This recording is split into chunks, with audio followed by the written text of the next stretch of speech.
right, well, it's hard to believe summer is nearly over. No, kids are going to be going back to school soon, which is good news and bad news, depending on how you look at it.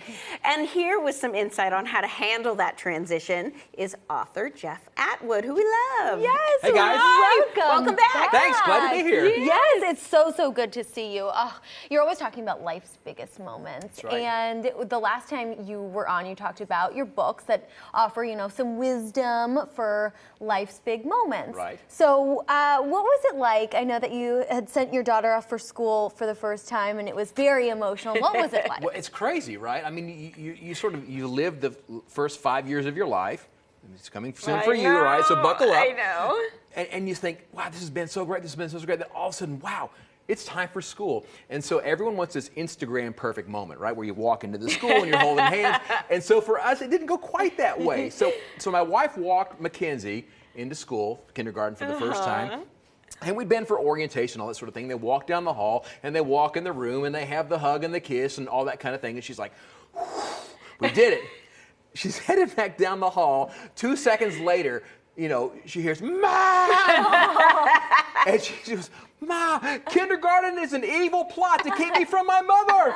And it's like, You went, well, that wasn't exactly how it went. Exactly the way we'd happen, yeah. That's so funny. That's going to happen sometimes, yes. right? And now fast forward all these years later, we were just looking at photos of your daughters. They're gorgeous. They're the best. So what do you say to parents going into all this stuff? I mean, one of your tips that I love was something along the lines of relax. I think that's so important. We put so much pressure on ourselves as parents, right? I mean, we want our kids to have the best schools and the best grades and the best this and the best that. And what happens is when we want that for them, that becomes pressure on us.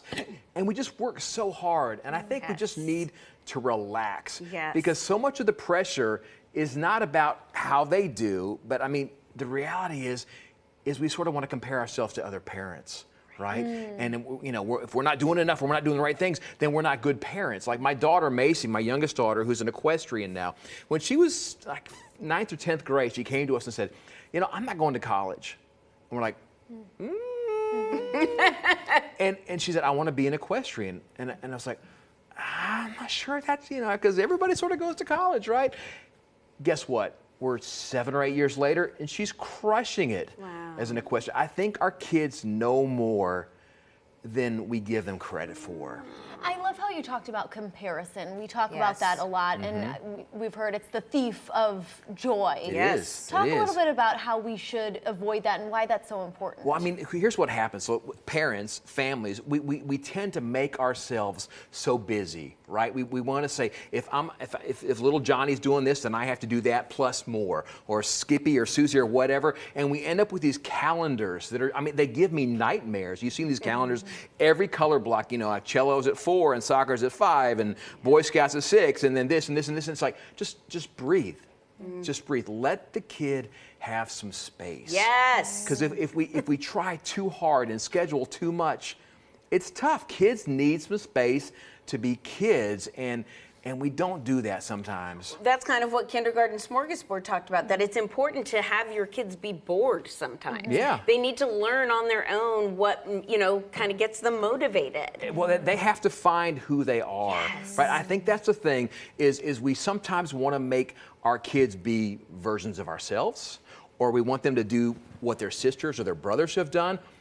Every kid's unique. Every kid's special. Let them be themselves, and let them find themselves. And it's in that space, elementary kids want to go outside and play, or middle school kids want to get with their buddies and go to Sonic, or high school kids, go to Starbucks or whatever it is. But let them have that space, especially at the start of school, because you've gone from this summer of wide open, and then all of a sudden parents have this calendar that's like, this color grid on the wall. It's like, whoa, I can't handle this. It's too much.